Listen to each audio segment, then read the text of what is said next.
Viewers, welcome to Nandini's kitchen. இன்றைக்கி நாம் நந்தினிஸ் கிச்சனில் ஒரு ஃபென்டாஸ்டிக்கான டிஃபன் ரெசிபி ராகி சேமியா 2 விதமாக எப்படி பண்ணுறதுன்னு நம்ம பார்க்க போகிறோங்க. இதில் இனிப்பு காரம் ரெண்டுமே பண்ண போகிறோம். நம்ம சாய்ஸ்க்கு தகுந்த மாதிரி நமக்கு எது பிடிச்சிருக்கோ அதை நம்ம ஃபாலோ பண்ணலாங்க. அண்ட் டயட்டில் இருக்கிறவங்களுக்கெல்லாம் இது நல்லாவே சப்போர்ட் பண்ணுங்க. வாங்க இந்த ரெசிபி நம்ம எப்படி பண்ணுறதுன்னு பார்க்கலாம்.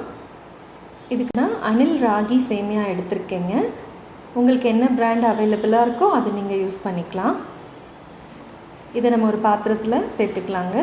இப்போ இது மூழ்கிற அளவுக்கு நம்ம தண்ணி விட்டுடலாம். நீங்கள் காரமாக பண்ண போகிறீங்க அப்படின்னா இதோடையே நீங்கள் கூடவே உப்பு சேர்த்துக்கலாங்க. இனிப்பாக பண்ண போகிறீங்கன்னா நீங்கள் உப்பு சேர்க்க வேண்டியதில்லை. இது தண்ணியோடு நம்ம நல்லா கலந்து விட்டுடலாம்.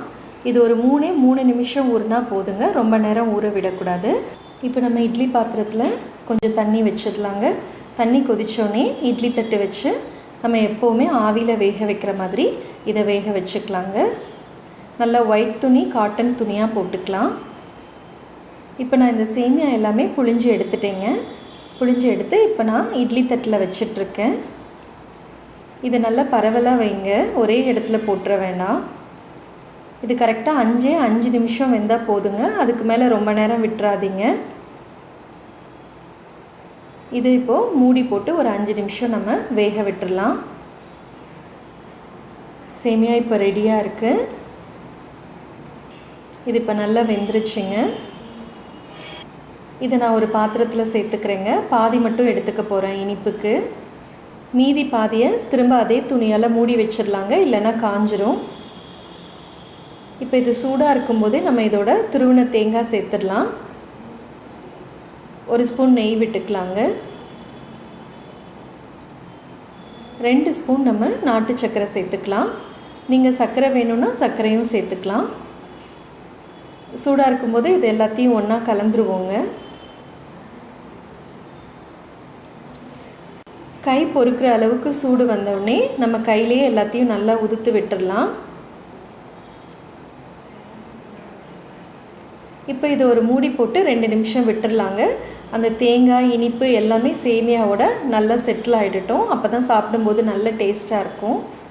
இப்போ நம்ம காரம் எப்படி பண்ணுறதுன்னு பார்க்கலாங்க. ஒரு கடாய் எடுத்திருக்கேன்.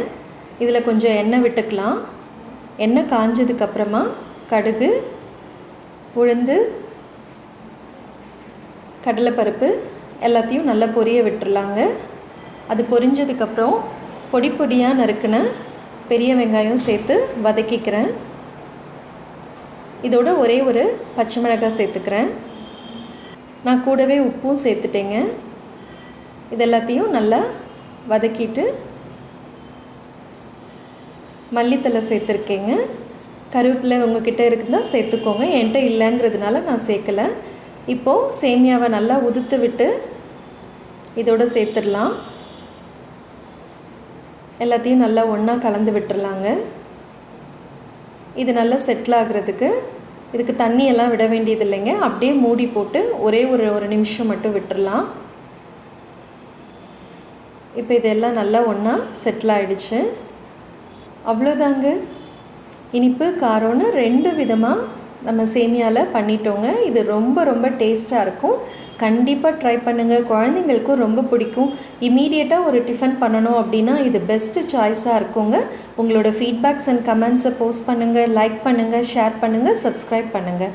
Thank you viewers, thank you so much.